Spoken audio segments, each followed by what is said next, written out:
ভারতের জনগণ ভারতকে একটি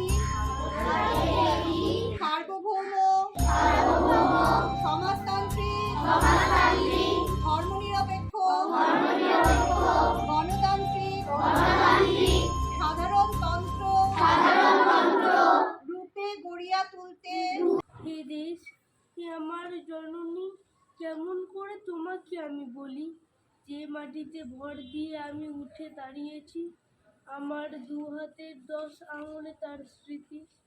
ভারত আমার ভারতবর্ষ, স্বদেশ